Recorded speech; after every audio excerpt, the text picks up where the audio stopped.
Please help us make decisions for the best of the community and best of Show Low. And we'd like to ask you to help protect our troops and our law enforcement in their endeavor. We thank you in Jesus' name. Amen. Amen. Please join me in the pledge. I pledge allegiance to the flag of the United States of America and to the republic for which it stands, one nation under God, indivisible, with liberty and justice for all.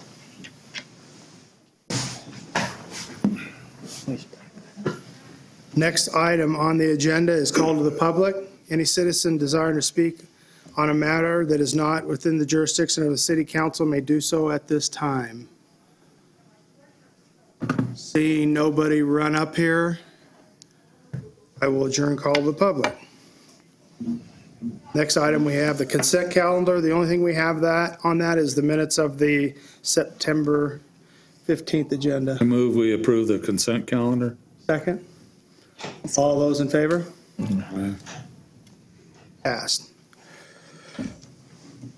Okay, now I got to go to the glasses. Had to happen. Under new business, applications, oh, I'm sorry, let me get to it. It's a public hearing and consideration of an application submitted by Claire Holly Abel for sampling privileges for the number 9 liquor store liquor license for Walmart Supercenter number 1230 for its location at 5401 South White Mountain Road. Ms. Kurosaki. Thank you, Vice Mayor. In July 2010, the Arizona revised statutes were amended, which allows a licensee like Walmart, which holds a Series Number 9 liquor store license, to apply for sampling privileges, which allows them to allow samples of beer, wine, or spirits to their patrons. There are regulations that they must abide by, and the last time the council approved something like this was back in October 2010. Claire Abel, who represents Walmart Supercenter, number 1230 in Show Low, submitted an application to add sampling privileges to its active number 9 liquor store license. She says the area in which the liquor samples will be provided will be inside the store and encircled by a 4-foot fence and will be staffed at all times. If you wish to enter the area, you have to provide valid identification, and no one less than 21 years of age will be allowed in the area, even if accompanied by an adult. So sampling, as you will see, is limited by state statutes. It's 3 ounces of beer or cooler type product, 1.5 ounces of wine, and 1 ounce of distilled spirits per person, per brand, per day. The law requires us to for the council to hold a public hearing. As required, we posted the property. We received no input.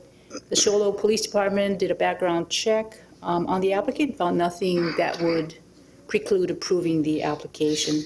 Based on your recommendation, we will forward your recommendation to the State Liquor Board, whether you approve or deny the application. And if it is approved, the Walmart's license will be the same number. It just will carry the Series 9 designation.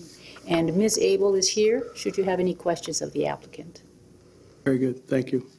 I have a question of the applicant. Can we do that after the... Do it after, before. Okay.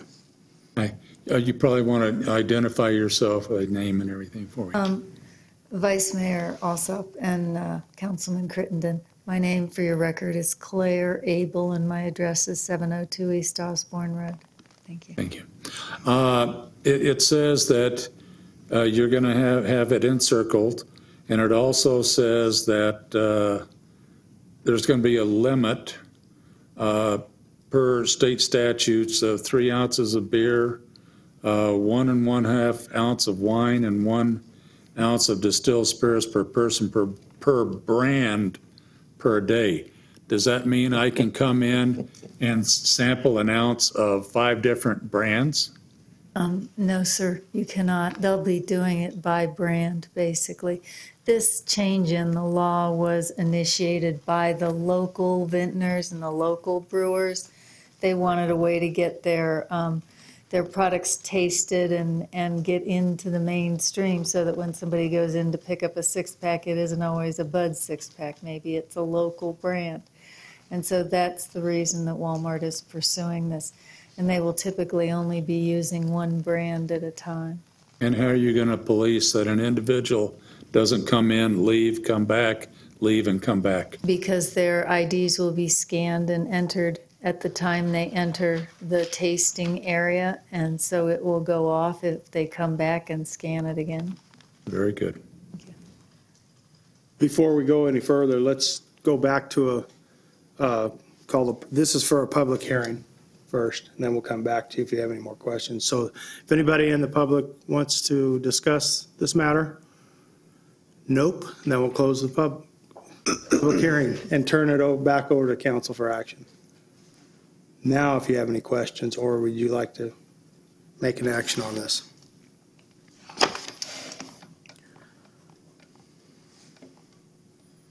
No motion, no nothing, sit on it. Councilman Kakavas. I move to recommend approval to the State Liquor Board for the application from Claire Holly Abel for sampling privileges for the number 9 liquor store liquor license on behalf of Walmart Supercenter number 1230 for its location at 5401 South White Mountain Road, Shoalo, Arizona. Second by Councilman Alsop. Any other comments or questions? Seeing none, call for the vote. All those in favor? All those opposed? Passed. Next item on the agenda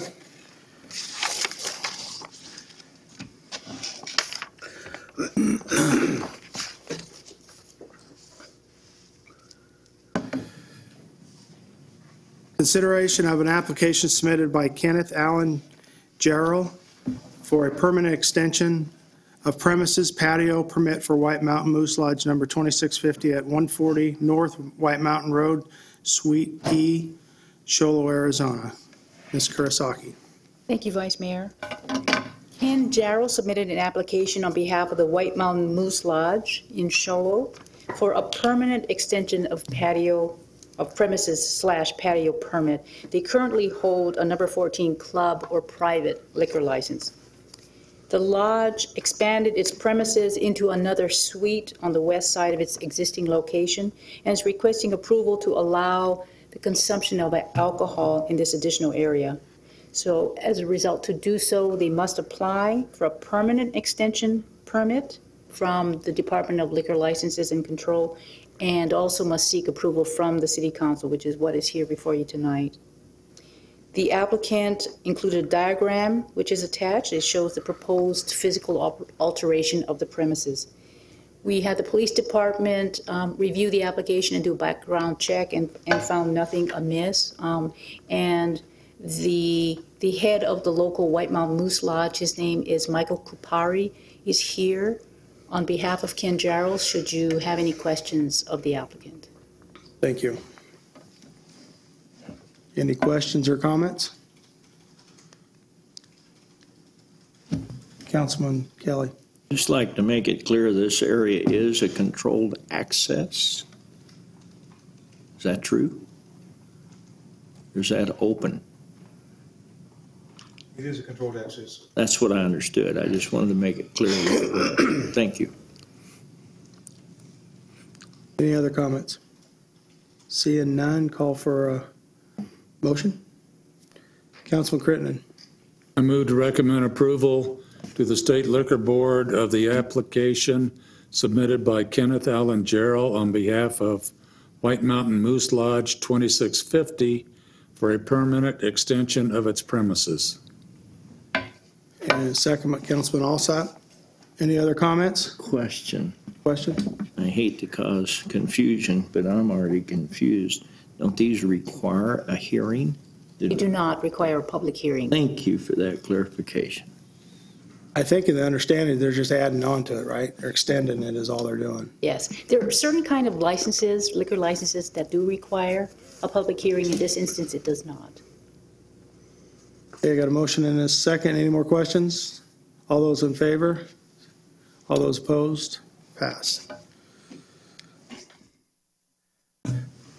Next item on our agenda is Consideration of appointment of Parks and Recreation Advisory Committee members. Ms. Kurosaki, I keep you busy tonight. Thank you, Vice Mayor. The terms of two Parks and Recreation Advisory Committee members, David Fawcett and Sally Williams, expired earlier this year. And per policy, we advertised the vacancies. We also contacted the incumbents to ask them whether they were interested in reapplying. And one, Dr. Fawcett, declined because of his busy schedule. We did receive an application from Sally Williams, the incumbent committee member, and then a new one from Douglas Ward. Now, you may remember Mr. Ward did apply last year for a vacancy on this same committee. This was back in July, and at that time there were 3 vacancies, and he was one of the applicants that you interviewed at that time. He was not chosen at that time, but Mr. Ward feels that he would like to serve, put his name forward again to serve. So we are giving the council, staff is giving the council several options. One is you can appoint both applicants, since we only received 2 applications for the vacancies, or you can opt to interview either one or both of the applicants. And so we put options for motions here based on your wishes. Thank you. Councilman Alsop. If there's not any other recommendations or anything else, I'll go ahead and make a recommendation on this. I move to appoint Sally Williams and Douglas Ward to the Shuttle Park and Recreation Advisory Committee for terms ending June 2019. Second, Councilman Kakavas. No other questions? All those in favor? All those opposed? Passed. Next item on the agenda is consideration of resolution number R 2015-25 approving intergovernmental agreement with the Arizona Department of Public Safety for gang and immigration intelligence team enforcement mission. Chief Shelley. Vice Mayor and Council, the Arizona Department of Public Safety, which is DPS, oversees the Arizona State Gang Task Force known as GITM. This task force is made up of officers from various agencies around the state, including DPS. DPS has offered the Show Low Police Department position on this local GITM squad, which works out of the Show Low area. The intergovernmental agreement, the IGA offered by DPS, will pay 75% of payroll expenses for a Show Low officer to be assigned to GITM. This includes salary, benefits, and employee-related expenses. DPS will also provide a vehicle, travel expenses, and a limited amount of overtime related to GITM activities. The duration of the IGA is for 5 years, contingent upon legislative budget approval. This agreement can also be terminated within 30 days of written notice by either party. The police department will use savings from this fiscal year's budget to pay 25%, approximately $20,951.44 annually of the officer's salary. Starting next fiscal year, this expense will need to be included in the budget process. And I'm available for questions. Any questions? Councilman Crittenden. Are you for this? And do you think it's worth it to have the extra budget next year? Vice Mayor and Council, absolutely, I do believe it. I'm obviously for it. I think this will exponentially increase our forces out there by having 4 more officers and also the DPS resources at our beck and call, which really helps us out on a lot of our investigations. We work closely with them now, and they're working even closer with MCAT now than they ever have. So with this added benefit for us, I think it'll be worth it, well worth it. And this year, the $20,000, actually, we're almost into the mid-cycle, so it would be almost anywhere from $8,000 to $9,000 for this year's cycle. So that's what it would be. Councilman Kakavas. Is this the same task force that was in effect a number of years ago and the funding went away? Did they just recreate that program? Yes, ma'am. It is the same one. Right now, one of our, it was Sergeant Swanty from DPS, who's been up here forever. He's the one that's the sergeant over that GITM task force right now. And we enjoy a really close relationship with him and his staff. So in all reality, then after the 5 years, we hope to get a new contract, or we got to get a new officer or we lose an officer. Is that? That's, excuse me, Vice Mayor and Council, that's correct. The funding for this will be contingent on us being able to afford that officer and also the funding coming from the state as well. From what I was told from the director, from Frank Milstead, is that they have not lost a position at GITM from outlying agencies or agencies that are helping GITM in recent years, which is the last 15 years that he knew of. Very good. Councilman Kakavas. I move to adopt resolution number R 2015-25, approving an intergovernmental agreement with the Arizona Department of Public Safety, authorizing the Shola Police Department's participation in the Gang and Immigration Intelligence Team Enforcement Mission, GITM, State Gang Task Force, and approve the associated budget transfers. Got a motion and a second. Councilman Alsop. Any other questions or comments? All those in favor? All those opposed? Thank you, Chief. Next item on our agenda is, what is this one? Uh-oh. Bill. Consideration of a budget transfer for Fools Hollow Guardrail Project. Mr. Cupp. Thank you, Mr. Vice Mayor, and good evening, Council. Staff was approached by a representative of the former Fools Hollow Neighborhood Homeowners Association with a proposal to use remaining funds in their account following the HOA's dissolution. The HOA asked if city staff could find a project within the neighborhood that would be beneficial to the residents. After assessing the neighborhood, it was determined that there are two areas where guardrails would improve driver safety. One along the west side of North 26th Drive and the other along the east side of North 27th Drive. The total length is approximately 318 feet. Staff solicited quotes from local firms per the city's purchasing policy. The lowest quote was from Navapache Fence in the amount of $23,933.97. In order to receive the funds from the HOA, it is necessary to create budget line items for the unanticipated revenues to be transferred into the Highway Users Revenue Fund. Staff recommends approving the budget transfers for the Fools Hollow Guardrail Project in the amount of $23,933.97, and I'd be happy to answer questions. Mr. Cupp, could you kind of explain to us how that money got in there? Those were just from the dues collected by the HOA over the years. That subdivision's been there for a long time, so they did have a balance. I don't think this actually completely clears out the balance in there too. We may in the future be looking to help them with another project. Thank you. Councilman Alsop. Thank you, Vice Mayor. I got a couple of questions. First one, what's this guardrail going to look like? Is it going to be looking like the one that's along the highway or the one that has been busted down on 2 or 3 times on Old Linden Road? It's going to be a galvanized with wood posts. Okay, my second question is, I understand safety. How many times has vehicles went off these roads right here? The only one that I'm aware of, that's because it was a city vehicle, was during snow plowing a couple of winters ago, and that was the one on 26th. Yeah, because I used to live in this subdivision back in the 70s, and so I know about it, and I've drove down those roads many times. I understand that the HOA wants to spend their money and do something. To me, I don't want to just spend money because somebody wants to spend money or try to figure out something to do. I'm totally for safety. But I think there's more accidents down there in that Bagnell, in that wash down there off Old Linden Road, which that subdivision butts up to, where we could use maybe something down there for a guardrail, so that fence what we have right there. So I'm hesitant to vote yes on it just to spend money because they have and they want to spend it. If there was a lot of accidents in that area, I think it'd be a little bit easier for me to say, yeah, let's go ahead and protect that. But I just don't see it. I'd much rather see that used someplace else. If they have a lot more money, maybe get together and see if there's another bigger project we can do to make a little bit more safety in there. I don't think they have a lot more money, and this was something that was presented to the remaining members, and they're a bit scarce too, but it was something that they were agreeable to.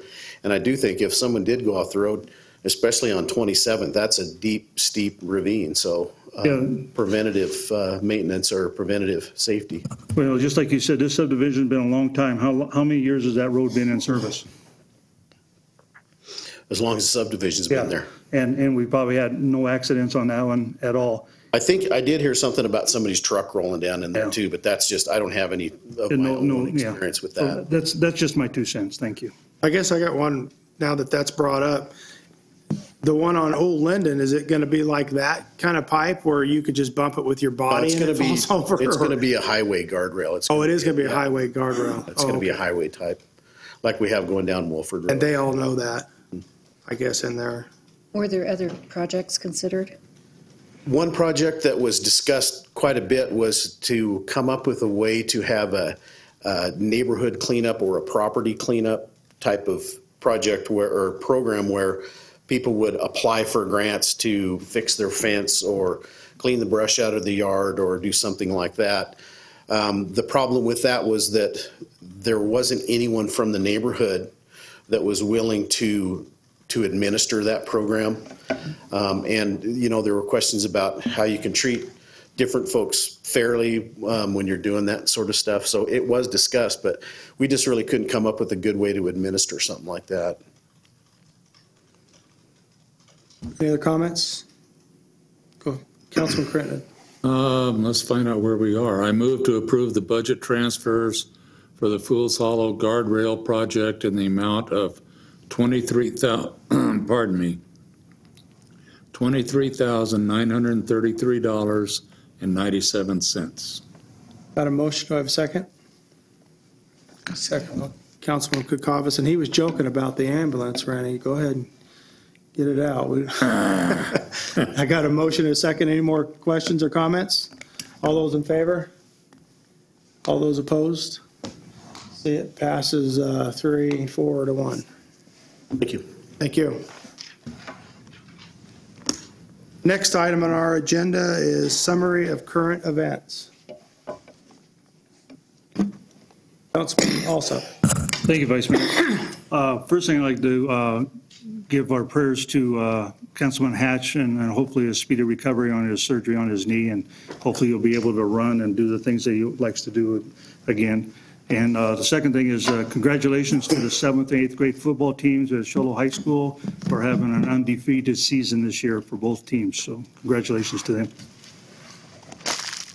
Councilman Kukovis. We're very fortunate that in our community, we've been able to, Summit Healthcare has been able to develop a cancer center of excellence in our community, and that project has come to a conclusion and is a beautiful attribute for our community, and they're having an open house this Saturday at 10 o'clock at the Cancer Center, so stop by and see what a wonderful facility that we have in our community that we can keep our cancer patients here on the mountain. Thank you. Anybody else? I just have one real quick, and we'll turn it over to the city manager. Just to remind everybody about the trunk or treat coming up at the end of this month, and also the second annual Bilby's Haunted House will be there Friday. I think he said he's going to be there Friday from 4 to 10, and then Saturday most of the day, and then all night. So just most of those proceeds that he makes off that haunted house, he gives back into the community for a needy family or something. So come on out and support not only the trunk or treat, but Bilby's haunted house. He did, I think him and his family did a great job last year for their first one. So, city manager. Just a few things. This is the final week to register for the second annual business boot camp for newer startup businesses. That's scheduled. That business boot camp will be held this Saturday, October 10th from 9 to 3 p.m. at the Symposium Room at Northern Pioneer College. And if you're interested in attending that boot camp, you can get a hold of Steve North at call 532-2680 to register, or get a hold of Steve North at the City Hall. In public works projects, we're continuing with several projects. The Shoal Heights road projects continuing, expecting to pave out those roads by the end of the month. Some of them have already been paved. We've also are continue to work on the Fairway Park Waterline project, and that project's going well. And also there's the contractor's continuing to work on the multi-use path along from Clark Road to Summit Trail on the Deuce of Clubs. That's from Circle K to the Torion entrance. And also the Woodford Road has been completed. The repairs that we were doing on that road in the last couple of weeks, that included asphalt patches, crack filling for the entire length of the road, and drainage maintenance. And we appreciate everyone's patience as we completed that project and the other projects we have going in the city. The recreation staff's accepting applications for our annual Start Smart athletic programs. That's geared for children 3 to 5 years old. It's a one-on-one approach that pairs a parent with a child to learn basic motor skills in 3-week sessions in basketball, soccer, and baseball. It's a relatively new program our city's offering, and if you're interested in that for your children, 532-4140. And finally, we welcome Barb Martinson on the second row here from White Mountain Independent, who will be covering our city meetings in the future. Welcome. Thank you. Thank you. Anybody need seconds? Next item on our agenda is I need a motion to recess into executive session to discuss possible purchase of property and accept the minutes of our September 1st meeting. So moved. A second. We will adjourn to executive session. You'll reset.